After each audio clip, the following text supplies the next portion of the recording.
दोस्तों, आज की हमारी कहानी है अभिषेक और तन्वी के नाम। मैं शीशे के सामने खड़ी अपने आप को निहार रही थी। मैंने लाल रंग का शॉर्ट फ्रॉक पहना हुआ था जो मेरे सुडौल शरीर पर खूब जम रहा था। मेरी रंगत दूधिया थी और मेरे बाल कमर से नीचे तक खुले हुए थे जो किसी झरने की तरह मेरी पीठ पर फैले हुए थे। मैंने अपनी आंखों को काजल से और भी सुंदर बना लिया था। होंठों पर गुलाबी लिपस्टिक लगाए हुए मैं भरपूर नज़र अपने ऊपर डाल रही थी और ख़ुद की ही नज़र उतार रही थी। भगवान ने मुझे बहुत ही तराश कर बनाया था। मैं न जाने कितने लड़कों के दिलों पर राज करती थी और न जाने कितने मेरी हाँ के इंतज़ार में नज़रें गड़ाए बैठे थे, लेकिन मैं किसी को लिफ्ट नहीं कराती थी। मेरे दिल का शहजादा तो बस एक ही था जो मेरे दिल पर राज करता था। मैंने एक बार आईने में खुद को दोबारा निहारा। कोई कमी तो नहीं थी, लेकिन मैं बहुत नर्वस थी। मुझे नहीं पता था कि मुझे आज किस तरह का व्यवहार करना है, वहाँ जाकर क्या काम करना है। मेरा दिल बहुत घबरा रहा था। अभी मुझे कुछ ही पल बीते थे कि अचानक कमरे का दरवाज़ा खुला और मेरी माँ कमरे में दाखिल हुई। उन्हें देखकर मेरे चेहरे पर एक मुस्कान आ गई थी। मुझे अपनी माँ से हमेशा ही सुकून मिला था। वे मुझे नम आँखों से देखकर मुस्कुराईं और मेरे करीब आकर मेरा माथा चूमा। वे मुझे देखते हुए बोली, मुझे गर्व महसूस होता है कि तुम मेरी बेटी हो। मुझे नहीं पता था कि तुम इस तरह मेरा नाम रोशन करोगी। तुम्हें पता है, जब तुम पैदा हुई तो मैं तड़प कर रो पड़ी थी कि मुझे बेटी क्यों दी, काश मेरे बेटा पैदा होता।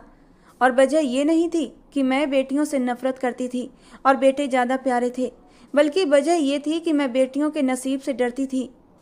मेरी माँ का नसीब बहुत काला था। मेरी माँ ने बहुत दुख उठाए थे और मेरी माँ कहा करती थी कि भगवान तू कभी बेटी मत देना, क्योंकि हम बेटियों के नसीब में सिर्फ दुख लिखे होते हैं। मेरी माँ मुझे देख देख कर किलसा करती थी कि कहीं मेरा नसीब भी मेरी माँ के जैसा ना हो, और वाकई मेरा नसीब बहुत काला था। मेरी माँ का कहना था कि वो सिर्फ 16 साल की थी कि उनके साथ जुल्म हुआ था, और उस वक्त मेरी माँ के दिल से दुआ निकली थी कि भगवान तूने हम बेटियों को इतना मजबूर और लाचार क्यों बनाया है। और उस वक्त मेरे बाप ने मेरी माँ को सहारा दिया था और उनसे शादी की थी, लेकिन मेरी माँ को फिर भी बेटियों से डर लगता था। मेरी माँ रो रो कर भगवान से प्रार्थना करती थी कि भगवान तू मुझे बेटा देना, बेटी नहीं। मेरी माँ का कहना था कि जब तू मेरी गोद में आई तो मैंने अपने आप को मजबूत बना लिया था। मैंने तेरी ऐसी परवरिश की कि कोई तेरी तरफ आंख उठाकर भी न देख सके। मेरा बेटा, मेरा ये गर्व, मेरा मान, मेरा विश्वास कभी मत तोड़ना। खुद की सुरक्षा करना और अपनी आंखें हमेशा खुली रखना, क्योंकि ये समाज भेड़ियों का समाज है जहाँ हम लोग आसानी से इनका शिकार हो जाते हैं। और मुझे अपनी बेटी पर पूरा भरोसा है कि वो मेरी बात का मान रखेगी। ये कहते कहते मेरी माँ ने मेरे माथे को चूम लिया था और मुझे अपनी माँ की आप बीती पहले से पता थी। मेरी माँ ने कभी मुझसे कोई बात नहीं छुपाई थी। माँ के साथ जो कुछ हुआ था, मुझे इस बात का बहुत दुख होता था। इस वक्त भी अपनी माँ की बात सुनकर मेरा दिल दुख से भर गया था। बेखुदी में मेरे आंखों से आंसू छलक पड़े थे। एक लड़की के लिए ये शब्द बहुत अहमियत रखते हैं। कोई उस दर्द को नहीं समझ सकता जब एक बेटी के सामने बेटे की दुआएं की जाती हैं। उस बेटी को ही पता होता है कि वो दर्द कैसे सहती है। मैंने बेखुदी में अपनी माँ को अपने सीने से लगा लिया। उनका स्पर्श महसूस करते ही मुझे राहत मिली थी। फिर मेरी माँ ने तुरंत मुझे नज़र से बचाने के लिए एक काला टीका लगाया और बोली, आप जल्दी से बाहर आ जाओ, तुम्हारे पापा इंतज़ार कर रहे हैं। काफ़ी देर से बैठे हैं। उनका कहना है आज का नाश्ता मैं अपनी बेटी के साथ करूँगा। उसका आज पहला दिन है। मैं उसे किसी भी तरह नर्वस होकर भेजना नहीं चाहता। मैंने कहा, मम्मी मुझे बहुत घबराहट हो रही है, वहाँ जाकर मैं सब कुछ कैसे संभालूंगी, मुझे कुछ समझ नहीं आ रहा। मेरी माँ ने मुझे हिम्मत दी और कहा, तुम बहादुर लड़की हो, तुमने हमेशा हर हालात का सामना किया है, तो आज भी परेशान होने की ज़रूरत नहीं है। भोलेनाथ की कृपा रही तो कामयाब ही लौटोगी। अपनी माँ की बात सुनकर मुझे ढेर सारा सुकून मिला और मैंने जल्दी से आखिरी तैयारी पूरी की और उनके साथ कमरे से बाहर आ गई। मेरे पापा लिविंग रूम में बैठे मेरा इंतज़ार कर रहे थे। मुझे आता देख उन्होंने भी खड़े होकर मेरा स्वागत किया और मेरे माथे को प्यार से चूमा। बाप का प्यार पाते ही मुझे एक बार फिर से रोना आया, लेकिन मेरी माँ इस बार हंसते हुए बोली, अरे लड़की, अगर इतना रोगी तो तुम्हारा मेकअप ख़राब हो जाएगा। अभी तुम्हें ऑफिस के लिए भी निकलना है। चुप हो जाओ, मैं नाश्ता लगाती हूँ। वो ये कहकर किचन की ओर चली गई, जबकि मेरे पापा मुझे अपने साथ बिठा लिया और प्यार से बोले, तन्वी बेटा, हमने आप पर अपने आप से ज़्यादा भरोसा किया है। हमें गर्व है कि आप हमारी बेटी हैं। हम पूरे परिवार में गर्व से कहते हैं कि आप हमारी बेटी हैं, आप हमारा खून है। बस आपसे एक छोटी सी गुजारिश है। वे बहुत ही प्यार भरे अंदाज में बोल रहे थे। मैंने सवालिया निगाहों से उनकी ओर देखा। वे मुझे देखते हुए बोले, गुड़िया, हमारी बात का बुरा मत मानना, लेकिन हम आपसे एक छोटी सी विनती करते हैं। हमारी इज्जत का हमेशा ध्यान रखना, कभी हमें शिकायत का मौका मत देना। परिवार वाले वैसे भी आपके बारे में बहुत बातें बनाते हैं। उनका कहना है हमने आपको आज़ादी देकर बहुत बड़ी गलती की है। लेकिन मेरी लाडो, हम नहीं चाहते हमें किसी और के मुंह से ये बात फिर से सुनने को मिले। मैंने फ़ौरन अपने पापा का हाथ पकड़कर उन्हें यकीन दिलाते हुए कहा, पापा, मैं मर जाऊंगी लेकिन आपकी इज्जत पर कभी आँच नहीं आने दूंगी। आप बेफिक्र हो जाइए। कुछ ही देर बाद हम तीनों बाप, बेटी और माँ नाश्ते की मेज़ पर बैठे हुए थे। मुझे देर हो रही थी, लेकिन मैंने किसी भी तरह अपने माँ बाप का दिल नहीं तोड़ा और पूरा नाश्ता करके उनके साथ किया। फिर तुरंत ही ऑफिस के लिए निकल गए।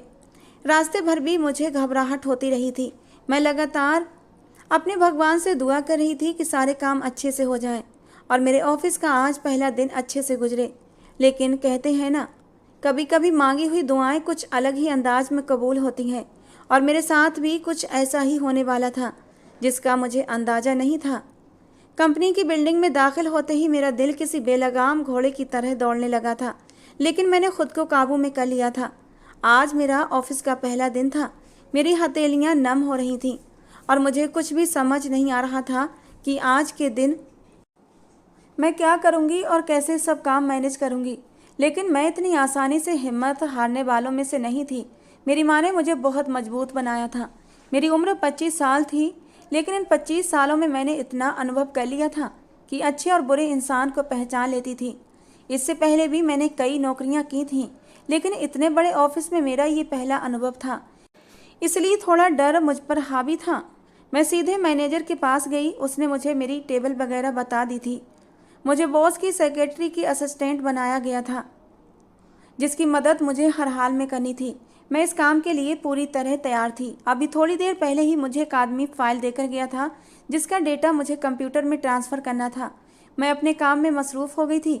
थोड़ी ही देर गुजरी होगी कि मुझे अपनी पीठ के पीछे किसी बच्चे के रोने की आवाज़ सुनाई दी। वो बच्चा बिलख रहा था।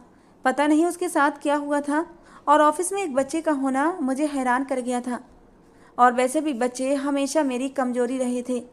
मैं अपनी कजिन्स वगैरह, यहाँ तक कि अपने पड़ोसियों के बच्चों को भी हमेशा अपने सीने से लगा कर रखती थी, और इस अजनबी बच्चे का रोना भी मुझे बेचैन कर गया था। मैं फ़ौरन अपनी जगह से उठी और उसी दिशा में पहुँच गई जहाँ से बच्चे के रोने की आवाज़ आ रही थी। एक अधेड़ उम्र की औरत एक छोटे से नवजात बच्चे को संभालने में परेशान हो रही थी, लेकिन वो बच्चा लगातार रोए जा रहा था। मैंने उस औरत से बच्चे को ले लिया और थोड़ी देर अपने सीने से लगाकर उसे थपकी देने लगी। उसका एक हाथ बुरी तरह से मुड़ा हुआ था और जिसकी वजह से वो दर्द के मारे रो रहा था। उस औरत ने उसे कंबल में लपेटा हुआ था और गर्मी बहुत ज़्यादा थी। मैंने गुस्से से उस औरत की तरफ देखते हुए कहा, जब बच्चे को संभालना नहीं आता तो उसे हाथ में क्यों लिया है? इतनी गर्मी में उसे कंबल में लपेटा है? क्या चाहती हो बच्चा मर जाए? मेरी आवाज़ अचानक ही ऊंची हो गई थी। 2-4 और लोग मेरी ओर देखने लगे थे। उस औरत ने तुरंत ही बड़बड़ाते हुए कहा, मुझे पता नहीं था। मैंने सोचा एसी चल रहा है, बच्चे को ठंड लग सकती है। मैंने हैरान होकर उस औरत को देखा और अफसोस से सिर हिलाते हुए बच्चे को अपने सीने से लगाए रखा। बहुत ही प्यारा, बहुत ही मासूम सा बच्चा था, यही कोई 3-4 महीने का। थोड़ी देर बाद वो बच्चा मेरी गोद में आते ही सो गया। मैंने उसे आराम से उस औरत के हाथों में दिया और अपनी जगह पर वापस आकर बैठ गई। पहला दिन होने की वजह से मैंने किसी से ज़्यादा बात नहीं की थी और मैं ज़्यादातर खुद में मगन रहने वाली लड़की थी। मुझे बोलना ज़्यादा पसंद नहीं था, लेकिन आज जो मैंने किया उसके नतीजे से मैं पूरी तरह अनजान थी कि मेरी आज की थोड़ी सी सहानुभूति मेरी पूरी ज़िंदगी बदलने वाली थी।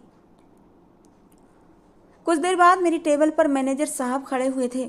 मैं तुरंत ही उनकी इज्जत में अपनी जगह से खड़ी हो गई। वो मेरी तरफ देखते हुए बोले, आपको बॉस अपने कमरे में बुला रहे हैं, बस दुआ करें कि आपने कोई गलती ना की हो।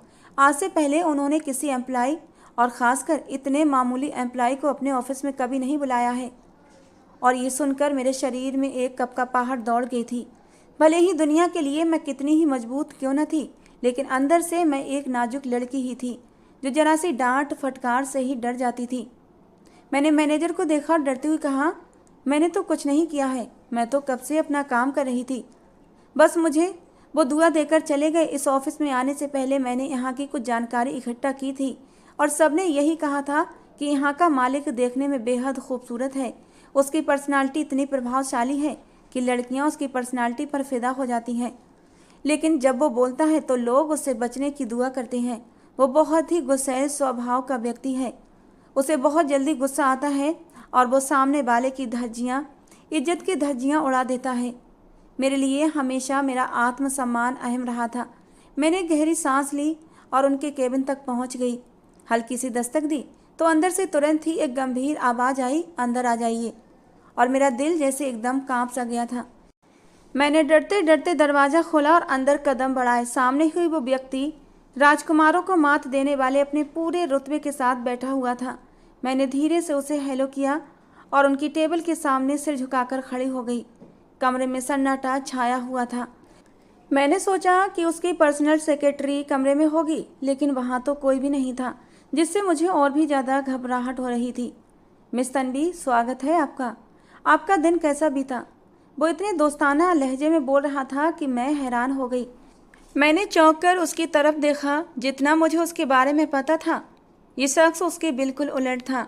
मुझे तो बताया गया था कि यह आदमी बेहद जिद्दी स्वभाव और गुस्से का मालिक है, लेकिन ये तो मुझसे बहुत ही शालीनता से बात कर रहा था। मैं हकलाते हुए बोली, जी अच्छा बीत रहा है। तभी वो आगे बोला, प्लीज़ आराम से बैठ जाइए, मुझे आपसे कुछ ज़रूरी बात करनी है। उम्मीद करता हूँ आप मेरी बात को समझने की कोशिश करेंगी। मैं चुपचाप उसके सामने बैठ गई। काफ़ी देर तक हमारे बीच सिर्फ खामोशी थी। मुझे लगा कि वो जल्दी ही अपनी बात ख़त्म कर देगा, क्योंकि इतने अमीर लोग ज़्यादा समय बर्बाद नहीं करते। लेकिन वो कुछ बोल ही नहीं रहा था, बस मुझे लगातार देखे जा रहा था। उसका मुझे यूँ लगातार देखना बेचैन कर रहा था। मुझे नहीं पता था कि मुझे यहाँ क्यों बुलाया गया है, आखिर मुझसे क्या गलती हुई है। काफ़ी देर बाद भी जब वो कुछ नहीं बोला तो मैंने ही हिम्मत करके बात शुरू की। सर, माफ़ी चाहती हूँ, आपके सामने बोलने की गुस्ताखी कर रही हूँ, लेकिन दरअसल मैं अपना काम कर रही थी। आपने मुझे क्यों बुलाया है, प्लीज़ जल्दी बता दें। मैंने हिम्मत करके बहुत ही आत्मविश्वास से बात की। मेरी आवाज़ से जैसे वो होश की दुनिया में लौटा था। वो मेरी तरफ देखते हुए बोला, दरअसल मुझे आपसे एक ज़रूरी बात करनी है। मुझे समझ नहीं आ रहा कि इस बात की शुरुआत कैसे करूं, लेकिन मैं ज़्यादा वक्त बर्बाद नहीं करूंगा। मेरी पत्नी का 4 महीने पहले ही निधन हो गया। मेरा एक 4 महीने का एक छोटा सा बच्चा है और मैं उसकी देखभाल को लेकर बेहद परेशान हूँ, क्योंकि मेरे घर में कोई भी ऐसा नहीं है जो मेरे बच्चे की देखभाल कर सके, सिवाय मेरी एक बूढ़ी दादी के। मुझे समझ नहीं आता कि मैं क्या करूं। मैं खुद उसकी देखभाल नहीं कर सकता। वैसे भी ये काम औरतों के होते हैं। मर्दों को भगवान ने बाहर की जिम्मेदारियों के लिए बनाया है, लेकिन फिर भी मैं अपनी जिम्मेदारी निभाने की भरपूर कोशिश करता हूँ, पर यह मुझसे नहीं हो पा रहा। उसकी बातें सुनकर मैं हैरान थी कि वो मुझे अपने घर की प्रॉब्लम्स क्यों बता रहा है, लेकिन मैंने चुप रहने में ही भलाई समझी। वो आगे बोला, मेरी दादी बार बार मुझसे शादी करने को कह रही हैं और मैंने उन्हें साफ मना कर दिया है कि मैं अब शादी नहीं कर सकता, क्योंकि पहली शादी मेरे लिए कोई इतनी यादगार साबित नहीं रही थी जो मैं दोबारा से इस शादी जैसे झमेले में पड़ूं। भले ही मुझे पत्नी की ज़रूरत ना हो, लेकिन मेरे 4 महीने के बच्चे को एक माँ की ज़रूरत है। यकीन मानिए, मैं झूठ नहीं कहता और ना ही किसी की सिफारिश करता हूँ, लेकिन आज जब मैंने आपको अपने बच्चे की देखभाल करते देखा तो मुझे आप में वो औरत नज़र आई जो मेरे बच्चे की देखभाल कर सकती है, उसे माँ का प्यार दे सकती है। भगवान ने मुझे हर चीज़ दी है। मैं ज़्यादा घुमा फिरा कर बात नहीं करूँगा। मैं आपसे शादी करना चाहता हूँ। और ये सुनकर मैं अपनी जगह से जैसे करंट खाकर खड़ी हो गई थी। मेरे ख्वाबों ख्यालों में भी नहीं था कि वो मुझसे ये बात करेगा। मैं हैरानी से उसे देख रही थी। शौक की वजह से मेरी आवाज़ गले में ही अटक गई थी। मुझे इतना गुस्सा आया कि जिसकी कोई सीमा नहीं थी। मैं कुछ कहने ही वाली थी कि वो मुझे समझाने लगा, देखो, मैं जानता हूँ तुम एक गैर शादीशुदा लड़की हो और तुम्हारी सगाई हो चुकी है और जल्दी ही शादी होने वाली है। तुम ये नौकरी अपने शौक के लिए कर रही हो, लेकिन देखो, अगर तुम मुझे चुनती हो तो ये तुम्हारे लिए बहुत बेहतरीन साबित होगा। जिस लड़के से तुम्हारी शादी हो रही है वो लड़का इतना अमीर नहीं है, वो 20-30 हज़ार रुपये की नौकरी करता है। वो तुम्हें वो ऐशो आराम नहीं दे सकता जो मैं दे सकता हूँ। मैं जानती थी वो मुझे लालच दे रहा है, लेकिन मुझे हैरानी इस बात की थी कि वो मेरे बारे में इतना सब कुछ कैसे जानता था। मेरा इंटरव्यू भी उसने नहीं लिया था, पर फिर मैंने इस बात को भुला दिया क्योंकि वो एक बिजनेसमैन था। उसके पास अपने तरीके होते हैं। वो 10 मिनट में किसी का भी पूरा बायोडेटा निकाल सकता था, और वो मुझसे शादी का इच्छुक था, तो वो मेरी जांच पड़ताल क्यों नहीं करेगा। मैंने तुरंत ही सिरे नामे हिलाते हुए कहा, सर माफ़ी चाहती हूँ, लेकिन मैं यहाँ सिर्फ नौकरी करने आई हूँ, किसी के बच्चे की देखभाल करने के लिए नहीं। ये बात मुझे पता है कि मेरी ये बात आपको अच्छी नहीं लगेगी और आपको दुख भी होगा, लेकिन मैं अपने मंगेतर के साथ खुश हूँ और मैं उससे ही शादी करने की इच्छा रखती हूँ। अगर आपको कोई और बात करनी है तो मैं यहाँ रुक जाती हूँ, लेकिन इसके अलावा मैं यहाँ ठहरना नहीं चाहती। और अचानक ही वो अपनी जगह से खड़ा हुआ और घूमकर मेरे पास आया। मैं कुछ कहती इससे पहले ही उसने मेरे सामने एक वीडियो चलाई जिसमें मेरे पापा अपने ऑफिस में बैठे काम करते हुए नजर आ रहे थे। मैंने हैरान होकर उस व्यक्ति को देखा। वो मेरी तरफ देखकर बोला, अगर तुमने मुझे रजामंदी नहीं दी तो अभी के अभी तुम्हारे पापा की नौकरी चली जाएगी और तुम्हारे सो कॉल्ड मंगेतर की नौकरी भी ख़त्म कराना मेरे बाएं हाथ का खेल है। और जहाँ तक मुझे पता चला है तुम्हारी माँ भी एक स्कूल में टीचर है, तो तुम ये नहीं चाहोगी कि उन्हें बेइज्जत करके स्कूल से निकाला जाए। मेरी आंखों में आंसू भर आए थे। ये अमीर लोग अपने आप को न जाने क्या समझ लेते हैं। मेरा दिल कर रहा था कि मैं इस इंसान के इस खूबसूरत चेहरे को नोच कर बिगाड़ दूं और मैं उसे बताऊं कि वो कितना घटिया इंसान है। उसने आगे मुझसे कहा कि तुम्हारे पास 2 दिन हैं और इन 2 दिनों में तुम्हें तय करना होगा कि तुम्हें क्या करना है। मेरे बस में नहीं था कि मैं उस आदमी को ख़त्म कर देती। उसने मुझे ऐसे मोड़ पर लाकर खड़ा कर दिया था जहां दोनों तरफ खाई थी। अगर मैं हाँ करती तो मेरी पूरी ज़िंदगी बर्बाद हो जाती, और अगर ना करती तो वो मेरी पूरी फैमिली को बर्बाद कर देता। मैं हैरान थी कि वो कितना निर्दयी व्यक्ति था। वो अपने बच्चे के लिए मेरी पूरी ज़िंदगी बर्बाद कर रहा था। मुझे पता था कि वो सिर्फ अपने बच्चे के लिए मुझसे शादी करना चाहता है, और उसने ये भी साफ कर दिया था कि हमारे बीच पति पत्नी का रिश्ता नहीं बनेगा। तुम सिर्फ मेरे बच्चे की माँ रहोगी और कुछ नहीं। मैं चुपचाप उस ऑफिस के कमरे से बाहर आ गई और थोड़ी देर वहाँ बैठने के बाद सीधे घर आ गई। मुझे समझ नहीं आ रहा था कि मैंने अपने साथ क्या कर लिया है। मेरे पापा, मेरी माँ और मेरे मंगेतर अमन ने मुझे कितनी बार इस नौकरी से मना किया था कि तुम्हें इसकी कोई ज़रूरत नहीं है, भगवान ने सब कुछ दिया है। लेकिन मुझे ही नौकरी करने का शौक़ चढ़ा था और मेरा ये शौक़ मेरे गले की फांस बन गया था। काफ़ी देर सोचने के बाद मैंने हाँ करने में ही भलाई समझी, क्योंकि अगर मैं इनकार करती तो कई लोगों की ज़िंदगियां मेरी वजह से ख़राब हो जाती और मैं ऐसा हरगिज नहीं चाहती थी। लेकिन मुझे बहुत रोना आ रहा था कि अमीर लोग गरीब लोगों की मजबूरी का किस तरह फ़ायदा उठाते हैं।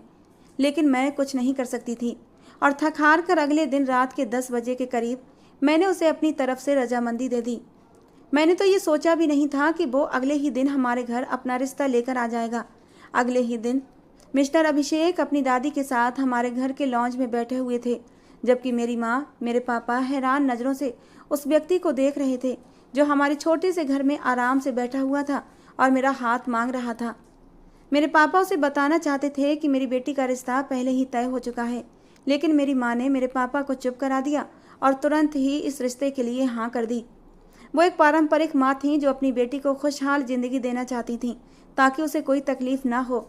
इसी वजह से वो मुझे अमीर घराने में ब्याहना चाहती थी। पहली बार तो उन्होंने पापा की इच्छा के सामने सिर झुका दिया था, लेकिन अब जब उन्हें मौका मिल रहा था तो उन्होंने इसे बिल्कुल गवाया नहीं था। अभिषेक तो जैसे सब कुछ पहले ही तय करके आया था। कहने लगा कि मैं पंडित जी से बात कर चुका हूँ, इसी शुक्रवार को शादी का मुहूर्त है। मैं शादी में ज़्यादा टाइम नहीं लेना चाहता, जल्द से जल्द शादी करना चाहता हूँ। अपने पोते की इच्छा को देखते हुए अभिषेक की दादी ने इसी शुक्रवार को शादी तय कर दी और सादगी से विदाई का कहकर चली गईं। जब मेरे पापा ने इस बात पर ऐतराज़ किया तो अभिषेक ने उन्हें समझा दिया कि वो धूमधाम से अपने घर पर मुंह दिखाई की रस्म करेंगे और अगर वो अपने रिश्तेदारों को बुलाना चाहें तो उन्हें कोई परेशानी नहीं होगी। मेरे पापा चुप हो गए थे, दिन पंख लगाकर उड़ने लगे। इस दौरान मेरे मंगेतर अमन ने मेरा जीना हराम कर दिया था कि मैंने ऐसा क्यों किया, जबकि मैं उसका फ़ोन तक नहीं उठा रही थी। मुझे डर था कि अगर उसने मुझे कुछ उल्टा सीधा कह दिया तो मैं सारी ज़िंदगी इस गिल्ट के साथ कैसे गुजारूंगी। मेरी शादी अभिषेक के साथ सादगी से हो गई थी। जो सपने उन्होंने मेरे पापा को दिखाए थे कि विदाई के बाद अपने घर मुँह दिखाई की एक बड़ी सी रस्म करेंगे और सारे मेहमानों को इनवाइट करेंगे, वैसा कुछ भी नहीं हुआ था। शादी की पहली रात ही उसने मुझे मेरी गोद में बच्चा थमाया और अगले ही दिन दुबई चला गया, क्योंकि वहाँ उसकी एक ज़रूरी मीटिंग थी। मुझे बहुत रोना आ रहा था। मैंने अपनी शादी को लेकर कई सपने देखे थे, लेकिन जब वे सारे सपने टूट गए तो मेरा दिल बिल्कुल सूना हो गया था। एक पल के लिए तो मेरा मन हुआ कि इस बच्चे को खुद से दूर फेंक दूं, क्योंकि इस बच्चे की वजह से मेरी ज़िंदगी बर्बाद हुई थी। अगर मैं इस पर दया न दिखाती तो आज ये सब कुछ ना होता।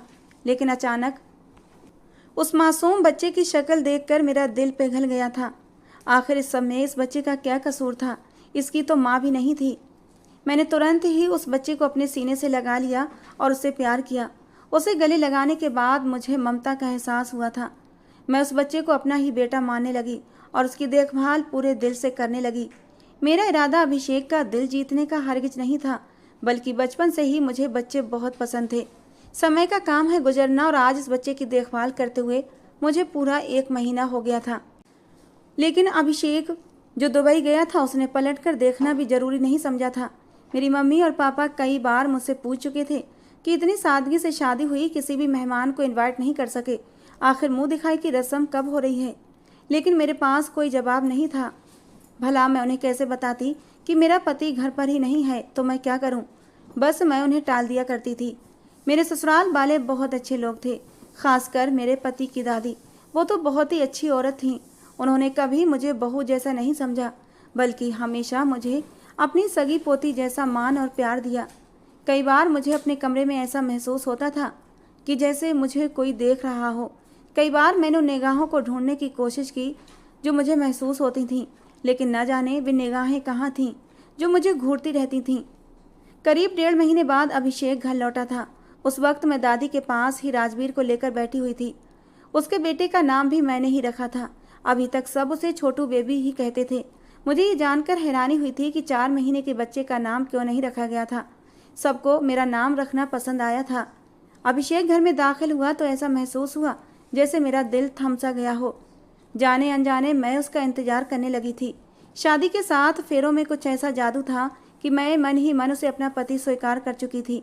लेकिन मैं अभिषेक के सामने इस बात का इजहार करना नहीं चाहती थी, क्योंकि मैं उससे नाराज़ थी। एक तो उसने मुझसे ज़बरदस्ती शादी की थी, ऊपर से वो शादी की पहली रात ही मुझे छोड़कर चला गया था। और अब जब वो मेरे सामने आया तो मेरे दिल की धड़कनें बढ़ चुकी थीं। उस शख्स की पर्सनालिटी ही कुछ ऐसी थी कि कोई भी लड़की आराम से अपना दिल उस पर हार सकती थी। वो सीधे मेरे गोद में लेटे हुए राजवीर के माथे पर झुका, और जब उसका कंधा मेरे कंधे से टकराया तो मेरे शरीर में करंट सा दौड़ गया था। उसके पास से उठती महंगे परफ्यूम की खुशबू मुझे मदहोश करने लगी थी। मेरी धड़कनें बेकाबू हुई थीं। उसको इतना करीब पाकर मैं सांस लेना भूल गई थी, लेकिन जल्दी ही मैंने खुद को संभाल लिया था। मैं अभिषेक पर जाहिर नहीं करना चाहती थी कि मैं उसका बेताबी से इंतजार कर रही थी। और उसके बाद जो अभिषेक ने हरकत की थी, मेरा दिल उछलकर गले में आ गया था। उसने सबके सामने ही मेरे माथे पर एक प्यार भरा किस किया था, और ये मेरे लिए काफ़ी हैरान करने वाला था। मेरे पूरे शरीर में कपकपाहट सी दौड़ गई थी और शर्म से मेरे गाल लाल हो गए थे। मुझे समझ नहीं आ रहा था कि मेरे साथ ये क्या हो रहा है। अब वो अपनी दादी से मिल रहा था। वे लोग काफ़ी मॉडर्न थे, इसलिए इस बात को बुरा नहीं मानते थे। अब वो राजवीर से बातें करने में व्यस्त था। जब भी वो उसे गोद में लेने की कोशिश करता तो वो उसकी गोद में जाना ही नहीं चाहता, बस मुझसे ही चिपका था। ये देखकर उसे बुरा लगा था, लेकिन मैं कुछ नहीं कर सकती थी, इसलिए चुपचाप बैठी रही। लेकिन मैं महसूस कर रही थी कि अभिषेक की नज़रें बार बार मेरे चेहरे पर आकर टिक जाती थीं। उसकी नज़रों में कुछ ऐसा था जो मेरे दिल को धड़काने लगा था। मुझे समझ नहीं आ रहा था कि आखिर अभिषेक को अचानक क्या हो गया है। और तभी उसने मेरी तरफ देखा और कहा, तन्वी, कमरे में आकर मेरे कपड़े निकाल दो। मैं राजवीर को गोद में लिए लिए कमरे की तरफ बढ़ने लगी तो अभिषेक ने मुझे पीछे से आवाज़ दी कि राजवीर को दादी को दे दो। मुझे फिर से एक झटका लगा था कि उसे अपने बेटे का नाम मालूम था। शायद दादी ने बताया होगा। ये सोचकर मैंने सिर झटक दिया और उसके पीछे पीछे चल पड़ी। मैं चुपचाप उसकी अलमारी से कपड़े निकाल रही थी कि तभी वो मेरे पीछे आकर खड़ा हो गया। मेरे शरीर में फिर से एक करंट सा दौड़ गया था। उसने अपनी ठोड़ी मेरे कंधे पर रखते हुए कहा, मेरे जाने के बाद से तुम्हारी पर्सनालिटी में काफ़ी निखार आ गया है और तुमने मेरे बेटे को भी अपना दीवाना बना लिया है। आखिर अब मेरे बारे में तुम्हारा क्या इरादा है तन्वी मैडम? और मैंने चौंक कर अभिषेक की ओर देखा था। उसका बदला बदला अंदाज मुझे बहुत कुछ समझाने के लिए काफ़ी था। मैं नज़रें झुकाकर खड़ी हो गई और तभी उसने मुझे अचानक पीछे से अपनी बाहों में भर लिया। ये मेरे लिए बहुत हैरान करने वाला था।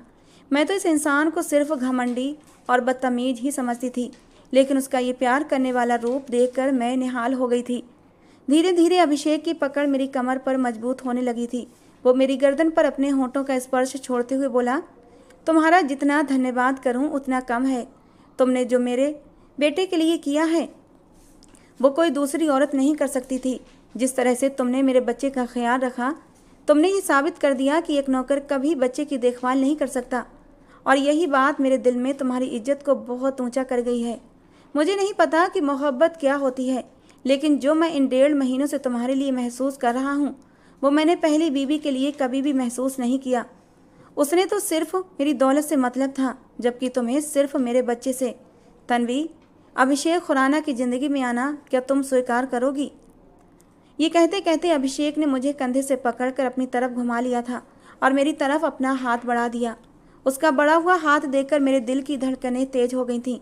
अगर आज मैं उसका हाथ थाम लेती तो मेरी ज़िंदगी बहुत खुशहाल हो जाती, और अगर मैंने उसका हाथ झटक दिया तो मैं एक प्यार करने वाले शख्स को खो देती। पहले ही अमन को अपनी ज़िंदगी से निकाल कर मेरे दिल में दर्द उठता रहता था, और इस बार मैं खुद को किसी गिल्ट का शिकार होने देना नहीं चाहती थी। मैंने अभिषेक का हाथ थाम लिया। मेरे हाथ बढ़ाते ही अभिषेक की आंखों में चमक दुगनी हो गई थी। उसने आगे बढ़कर मुझे अपनी बाहों में सहेज लिया और मैंने भी सुकून से उसके चौड़े सीने में अपना सर छुपा लिया था। मेरे अंदर तक सुकून उतर चुका था, क्योंकि जाने अनजाने शायद मैं भी अभिषेक से मोहब्बत कर बैठी थी। अमन मेरी मोहब्बत नहीं था। मेरे माँ बाप ने अमन से मेरी मंगनी की और बस अब मैंने मन में सोच लिया था कि अब अमन ही मेरा होने वाला जीवन साथी है। आज जो एहसास अभिषेक के सीने से लगकर महसूस हो रहे थे, वैसे एहसास आज से पहले अमन के नाम से कभी नहीं जागे थे। हम दोनों ने अपनी ज़िंदगी की बहुत ही खूबसूरत शुरुआत की थी। अभिषेक ने मेरे हाथों को चूमते हुए उसमें एक डायमंड का ब्रेसलेट पहना दिया था, जिसमें ए और टी बना हुआ था। कहने लगा, तन्वी, हमारे प्यार की निशानी है, इसे कभी अपने हाथ से जुदा मत करना। और उसके साथ एक सुकून भरी ज़िंदगी मैं जीने लगी थी। लेकिन मुझे हैरानी इस बात की थी कि उसे राजवीर और मेरे बारे में इतनी सारी बातें कैसे मालूम थीं। वो हर छोटी छोटी बात जानता था कि हम दोनों कैसे सोते हैं, कब खाते हैं, क्या बातें करते हैं और किस दिन क्या पहनते हैं। फिर हमारे रिश्ते को बनने के लगभग 2 महीने के बाद अभिषेक ने मुझ पर यह खुलासा किया था कि उसने राजवीर और मेरे कमरे में कैमरा लगा दिया था। वो दुबई में बैठकर हम दोनों की हर चीज़ देखता था। उसने देखा था कि मैं राजवीर का कितना ख्याल रखती थी। अभिषेक का मानना था कि शायद एक सगी माँ भी इतना नहीं कर सकती जितना मैंने किया था, और मुझे भी राजवीर से उतनी ही मोहब्बत है कि शायद ही अपनी सगी औलाद से होती। तो दोस्तों, आज की हमारी कहानी थी अभिषेक और तन्वी के नाम। आपको कैसी लगी ज़रूर बताना। पसंद आई हो तो प्लीज़ लाइक करना। रोज़ एक नई कहानी सुनने के लिए हमारे चैनल को भी सब्सक्राइब करना। अपने नाम की स्टोरी लिखवाने के लिए दोस्तों आप अपने नाम मुझे नीचे कमेंट बॉक्स में देना, और अपनी स्टोरी लाने के लिए थोड़ा सा वेट करना, और बीच बीच में मुझे अपने नाम रिमाइंड कराते रहना, जिससे कि मुझे याद रहे कि आप लोगों के नाम की स्टोरी लेकर आनी है। चलिए दोस्तों, मिलते हैं अगली स्टोरी।